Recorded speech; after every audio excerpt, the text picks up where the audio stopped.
தென்காசி மாவட்டத்தில் கடந்த 2 நாட்களாக பெய்த கனமழையால் ஏற்பட்ட வெள்ளத்தினால் சுமார் 2500 ஏக்கரில் பயிரிடப்பட்டுள்ள நெற்பயிர்கள் நீரில் மூழ்கியுள்ளது. இதனால் பெரும் இழப்பு ஏற்படும் என வேதனை தெரிவித்த விவசாயிகள் வாய்க்காலை தூர்வார வேண்டும் என்றும் பயிர் சேதங்களுக்கு உரிய நிவாரணம் வழங்க வேண்டும் என்றும் கோரிக்கை வைத்துள்ளனர்.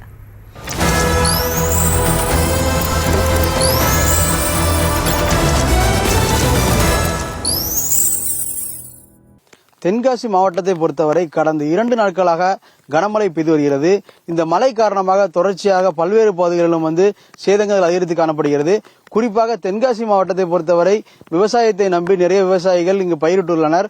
தென்காசி அடுத்த மத்தளம்பாறை மற்றும் கீழப்புலியூர் ஆகிய பகுதிகளில் இந்த வெள்ளப்பெருக்கால் நெற்பயிர்கள் கடுமையான முறையில் சேதமடைந்துள்ளது. மேலும் இந்த பகுதியில் உள்ள விவசாயிகள் இந்த நெற்பயிர்களுடைய சேதம் குறித்து தற்போது நம்மளும் பேசுவார்கள். சார் சொல்லுங்க, இப்ப இந்த பகுதியில நீங்க எத்தனை ஏக்கர்ல விவசாயம் போட்டுறீங்க, எந்த அளவுக்கு பாதிப்பு இருக்கு? 2500 ஏக்கர் இங்க விவசாயம்.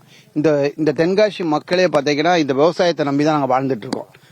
விவசாயம் மட்டும்தான், வேற எதுவுமே கிடையாது. எந்த அளவு ஃபேக்டரி எதுவுமே கிடையாது. பட் ஏற்கனவே இப்போ ஒரு கடந்த காலமாவே ஒரு போகமா தான் விளைஞ்சிட்டு இருக்கு. அது கஷ்டப்பட்டு மக்கள் இப்ப நல்ல மழை பெய்து சந்தோஷப்பட்டு இருந்தாங்க, விளைஞ்சது. இப்போ அந்த மழையால ரொம்ப பாதிப்பு இருந்தது.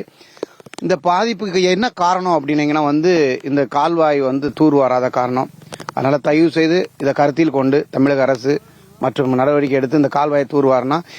மேலும் இந்த பகுதியில் அதிகாரிகள் எதுவும் வந்திருக்காங்களா? இந்த பகுதி தெரிஞ்சு பார்த்து விசிட் பண்ணிட்டு போனாங்களா? இதுவரைக்கும் இப்ப 3 நாளாக கடந்த 3 நாளாக சரியான மழை இருக்கு. யாருமே வரல. யாருமே கோரிக்கை விவசாய மக்களோ இல்ல யாருமே பார்க்கல. ஏற்கனவே முந்தா நாள் காலையில நேத்து காலையில தான் பலகை நாங்க எடுத்திருக்கோம்.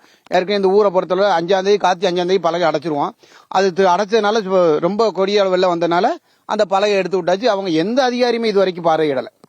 இது வரைக்கும் எந்த விவசாயத்தையும் பார்க்கல. எங்க யார்கிட்டயுமே பேட்டியே எடுக்கல, உள்ள வரவே இல்லை. அதாவது நிச்சயமாக தென்காசி மாவட்டத்தை பொறுத்தவரை தற்போது நெற்பயிர்கள் சேதம் அதிகரித்து காணப்படுகிறது. மேலும் உங்களும் விவசாயிகள் அதிகாரிகள் தங்கள் தரப்பை கேட்டு இந்த நெற்சேதங்கள் குறித்து அவர்கள் ஆய்வு செய்து தங்களுக்கு உரிய நிவாரணம் வழங்க வேண்டும் என இப்பகுதி விவசாயிகள் கோரிக்கையாக இருக்கிறது.